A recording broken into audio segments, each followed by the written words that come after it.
തേജസ്സേറും ഒരു ശുശ്രൂഷയ്ക്കായി ദാഹിച്ചു കേഴുന്നു സത്യസഭ. തേജസ്സിൻ കർത്താവെ കാണും മുൻപേ നീയും തീപോൽ ജ്വലിച്ചിടട്ടെ.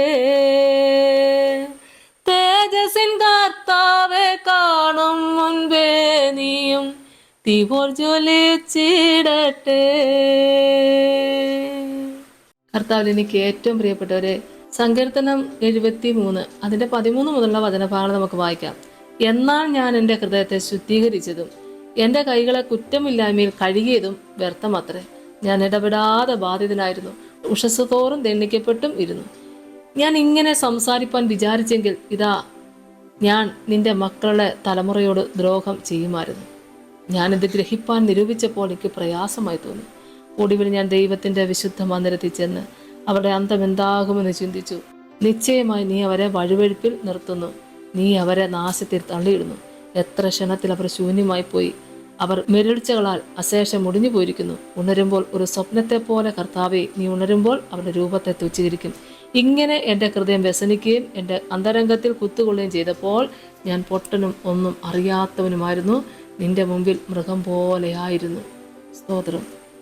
ഇവിടെ വചനഭാഗങ്ങളിൽ നമ്മൾ നോക്കിയാൽ ഒരു ദൈവ പൈതൽ അനുഭവിക്കുന്ന ത്യാഗം, ഒരുപാട് കഷ്ടതകൾ, സങ്കടങ്ങൾ, വേദനകൾ, ഇതിനകത്ത് നിന്ന് നോക്കിയാൽ 1-ാം വാക്യം പറഞ്ഞത്, ദൈവം ഇസ്രായേലിന് നിർമ്മല ഹൃദയമുള്ളവർക്ക് തന്നെ നല്ലവനാകുന്നു നിശ്ചയം. എന്നാൽ എൻ്റെ കാലുകൾ ഏകദേശം വിടറി, എൻ്റെ കാലടികൾ ഏറെക്കുറെ വഴുതിപ്പോയി.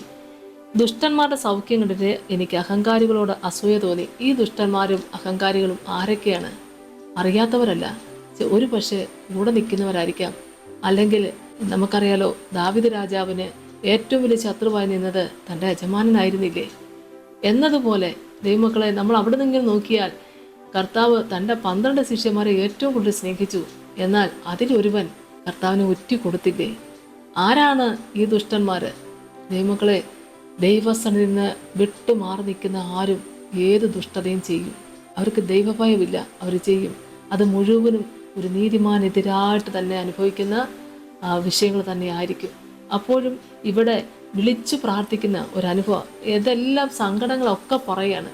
ഈ സങ്കടങ്ങളെല്ലാം പറഞ്ഞിട്ട് പറയുന്നതായ ഒരു കാര്യം, ഇങ്ങനെ എൻ്റെ ഹൃദയം വ്യസനിക്കുകയും എൻ്റെ അന്തരംഗത്തിൽ കുത്തുകൊള്ളുകയും ചെയ്തപ്പോൾ ഞാൻ പൊട്ടനും ഒന്നും അറിയാത്തവനുമായിരുന്നു, നിന്റെ മുമ്പിൽ മൃഗം പോലെയായിരുന്നെന്ന്. അതുകൊണ്ടാണല്ലോ ചിലപ്പോൾ സങ്കടങ്ങളൊക്കെ കൊണ്ട് ഓരോന്നും ദൈവത്തോട് പറഞ്ഞ് ഒരിക്കലും അതിന് ഇടയാകരുത്. ദൈവമക്കളെ, കർത്താവ് നമ്മുടെ കൂടെയുണ്ട്, കർത്താവിൻ്റെ സാന്നിധ്യം നമ്മുടെ കൂടെയുണ്ട്. കർത്താവ് നമ്മളെ സ്നേഹിക്കുന്ന പോലെ സ്നേഹിക്കാൻ ആർക്കും പറ്റില്ല. കർത്താവ് നമ്മളോട് പൊറുത്തതുപോലെ എല്ലാവർക്കും പൊറുക്കാൻ പറ്റത്തില്ല. അപ്പോഴും എപ്പോഴും കർത്താവ് ഏൽപ്പിച്ച ശുശ്രൂഷ എന്താണോ അത് ചെയ്ത് ദൈവത്തെ മഹത്വപ്പെടുത്തുക. കർത്താവിന് വേണ്ടി ജീവിപ്പാനിടയാകട്ടെ. സ്തോത്രം. കർത്താവേ, കരുണാസമ്പന്നന്റെ സ്വർഗീയ നല്ല ദൈവമേ, അവിടുത്തെ സന്നിധിയിലേക്ക് വിശ്വാസികളായിട്ടുള്ള എല്ലാവർക്കും വേണ്ടി പ്രാർത്ഥിക്കുന്നു. എല്ലാ ശുശ്രൂഷക്കാരെയും ദൈവസന്നിധി സമർപ്പിച്ച് പ്രാർത്ഥിക്കുന്നു. പല വിധത്തിലുള്ള മാനസിക ഭാരങ്ങളിലൂടെ, സങ്കടങ്ങളുടെ ഞെരുക്കത്തിലൂടെ കടന്നു പോകുമ്പോഴും കർത്താവേ, ദൈവസന്നിധിയിൽ അറിയാതെയാണെങ്കിലും എന്തെങ്കിലും കുറവുകൾ പറഞ്ഞു പോയിട്ടുണ്ടെങ്കിൽ ഓർത്ത് പശ്ചാത്തപിക്കുന്ന എല്ലാ പ്രിയപ്പെട്ടവരെയും ദൈവം അനുഗ്രഹിക്കണമേ എന്ന് പ്രാർത്ഥിക്കുന്ന കർത്താവേ, അനുതപിക്കുന്ന മക്കൾക്ക് ദൈവരാജ്യത്തിൽ 1-ാം സ്ഥാനം കൊടുത്ത ദൈവത്തിൻ്റെ സന്നിധിയിൽ അടിയങ്ങൾ പ്രാർത്ഥിക്കുക. കർത്താവെ, അറിഞ്ഞും അറിയാതെയും പറഞ്ഞതും പ്രവർത്തിച്ചുമേ എല്ലാ തെറ്റുകുറ്റങ്ങളും ദൈവം ക്ഷമിക്കണമേ, വിശുദ്ധീകരിക്കണമേ, നിർമ്മലമാക്കണമേ. ആമേ. സ്തോത്രം. ഇനിയുള്ള കാലം കർത്താവിന് വേണ്ടി ഏറ്റവും അധികം തേജസ്സേറിയ വേലയ്ക്കായി എല്ലാ പ്രിയപ്പെട്ട മക്കളെയും കർത്താവ് ഒരുക്കണമേ. പിതാവിൻ്റെയും പുത്രൻ്റെയും പരിശുദ്ധാത്മാവിൻ്റെ നാമത്തിൽ അപേക്ഷിക്കുന്നപ്പ കൃപയോടെ കേൾക്കുമാറാണമേ. ആമേ. സ്തോത്രം.